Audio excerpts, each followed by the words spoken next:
No céu haverão igrejas? E se eu sou a igreja, eu preciso mesmo participar de uma igreja local? Mas e se essa igreja me decepcionou? Respostas e pensamentos sobre a igreja você encontra no vídeo de hoje.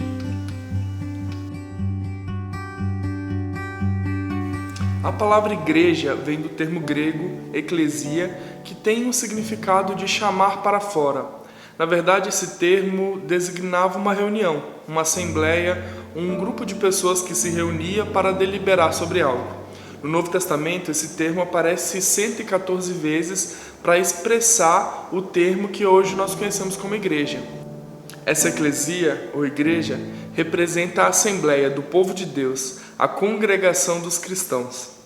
Quando falamos sobre igreja, podemos designar dois sentidos para essa palavra. O primeiro é para a igreja local, onde congregamos, participamos nas várias denominações e nos vários grupos eclesiásticos. Mas também pode ser a igreja universal, ou seja, todos os cristãos de todos os tempos que fazem parte desse corpo de Cristo e pertencem à igreja. A Bíblia usa o termo igreja para esses dois significados, tanto uma congregação local quanto a reunião de todos os cristãos de todos os tempos. Quando fala sobre igreja também, são várias as figuras utilizadas para nos ajudar a entender o sentido disso.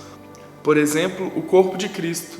Cada parte desse corpo, que somos nós, compõe a igreja. Mas também usa outras figuras de linguagem como a noiva, o edifício, a videira e seus ramos, tudo isso para ilustrar como juntos nós fazemos parte de um propósito maior que vem do nosso Deus. A história da igreja tem mais de 2000 anos e quando olhamos para a história, percebemos momentos muito felizes e momentos nem tão gloriosos assim, como o momento em que a igreja se perdeu da sua missão e do seu propósito, tentando cumprir um papel que não era dela. Tentando ser ciência ou tentando ser Estado, acabou não sendo nenhuma dessas coisas e nem mesmo igreja. E por isso nós precisamos retomar para os valores principais, para qual é a missão, a função da igreja, para entendermos o meu e o seu papel. Eu gosto de ilustrar a missão da igreja e os seus propósitos como se fosse uma casa, em que a base onde tudo vai ser construído é Cristo, porque é isso que ele afirma em Mateus 16:18. Na sua conversa com Pedro, quando Pedro declara que Jesus era o Cristo, Filho do Deus vivo. E Jesus fala que sobre essa afirmação de Pedro, ele construiria a sua igreja. Então, quando a igreja está baseada em Jesus, nós temos todos os outros propósitos também alinhados nele. Na edificação, a igreja toda trabalha para a construção de um caráter cristão mútuo.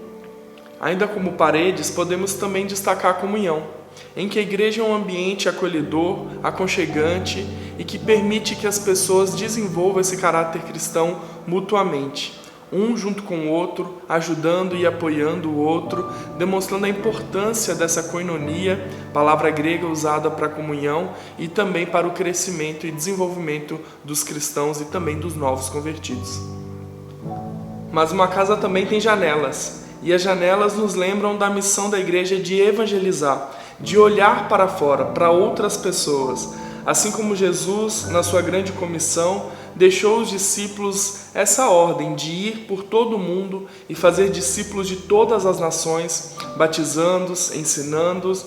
A igreja tem esse propósito de buscar pessoas que ainda não foram alcançadas pela graça e pela salvação. Ela não pode apenas olhar para si como comunhão e edificação, mas também precisa ter janelas abertas para olhar para fora e enxergar o perdido que precisa ser alcançado. E para essa evangelização, a igreja tem um poder especial, dado pelo Espírito Santo de Deus que nos capacita a sermos testemunhas dele aonde quer que formos, demonstrando que somos filhos de Deus e que outras pessoas também podem ser assim. Mas a igreja também tem a missão de servir, tanto as pessoas de dentro da igreja e também de fora, o nosso próximo, aquele que é necessitado, aquele que precisa de uma mão. O serviço, então, eu represento como a porta, onde nós não só enxergamos a necessidade, mas nós temos uma porta aberta para irmos até o outro e servirmos com alegria. Tiago mesmo afirma que essa é a verdadeira religião. expressada através da ajuda às pessoas necessitadas. A igreja precisa entender a sua missão de servir ao próximo, de atender à necessidade do outro, de buscar auxiliá-lo em sua dificuldade e não apenas ter uma preocupação somente com a sua alma, mas com o ser humano como um todo, assim como Deus o criou. E por fim, temos o telhado, que geralmente aponta para cima, nos lembrando que nós temos uma missão também com o nosso Criador. O nosso Deus nos criou para adorá-lo, para exaltar o seu nome, para agradecer por tantas maravilhas que Ele faz por nós e pelo que Ele também ainda fará. Essa talvez seja a maneira mais direta como a igreja exalta o nome de Deus, através da leitura da Bíblia, da oração comunitária, dos seus cultos públicos, dessa oração verdadeira e sincera, assim como Jesus exorta a mulher samaritana, em que todos os adoradores devem adorar em espírito e em verdade. E essa adoração não deve ser solitária. Ela deve levar outros a adorarem também o nosso grande Deus. Esse é um resumo da missão da igreja. Mas nós podemos também repensar o nosso papel dentro da igreja. O Espírito Santo de Deus nos capacita com dons para que eu e você possamos participar e edificar a igreja, compartilhar do que nos foi dado para o crescimento e desenvolvimento também dos nossos irmãos. Agora, eu sozinho não sou igreja. Nós somos a igreja, e sempre que essa palavra eclesia ou igreja é utilizada, ela está falando sobre uma reunião de pessoas. Nunca um local físico sozinho e nunca uma pessoa sozinha, mas um grupo de pessoas. Quando eu estou fora da igreja, eu continuo representando a igreja sim, mas sozinho eu não posso dizer que eu sou a igreja de Cristo, porque nós somos o corpo de Cristo. Eu preciso de cada parte desse corpo. Eu faço parte deste grande edifício. Eu sou um ramo ligado na videira e sozinho eu não posso me chamar de igreja. E se a igreja é o povo de Deus, eu não posso esperar dela a perfeição, porque assim como ela é composta por pessoas humanas, falhas e imperfeitas, ela também pode ser que falhe e erre. E assim como eu e você erramos e falhamos, nós também precisamos perdoar e ter paciência com a igreja quando ela erra e quando ela falha. Acima de líderes, de homens de Deus que trabalham, de pastores, de servos, nós precisamos entender que a igreja pertence a Cristo. Muitas igrejas nem notariam a falta se o Espírito Santo se retirasse delas, porque têm sido guiadas por desejos e vontades humanas e não buscando a direção do Senhor. Cristo é a cabeça da igreja. Cristo é o Senhor da igreja, a quem nós pertencemos, e é Ele quem deve nos guiar e nos direcionar em cada atividade, em cada momento da igreja. Para concluir, é preciso que eu e você entendamos o nosso papel dentro desse corpo.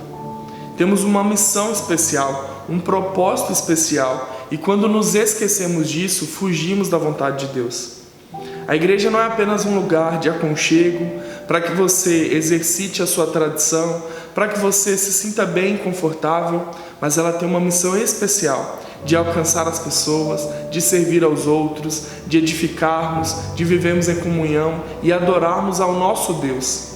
Não é apenas um grupo, uma reunião de pessoas aleatórias, mas é a reunião daqueles que entenderam que devem viver diferente a cada dia. Precisamos ter misericórdia da igreja, assim como nosso Deus tem misericórdia de mim e de você. Porque quando ela errar, quando ela falhar, quando ela nos decepcionar, nós podemos nos lembrar também que fizemos isso ao nosso Senhor, e ainda assim Ele nos perdoou. Participar de uma igreja é um privilégio, porque é fazer parte do corpo de Cristo, é fazer parte da noiva que aguarda a volta do Senhor Jesus. É fazer parte de uma reunião de pessoas que entendem que são imperfeitas, mas que precisam todos os dias da graça de Deus. Se você ainda tem alguma dúvida sobre a igreja e conceitos eclesiásticos, deixa aqui nos comentários, nós queremos conversar, dialogar com você e buscar entender da vontade de Deus qual é o nosso papel como igreja, tanto local quanto universal, mas acima de tudo, corpo de Cristo que o representa aqui na terra.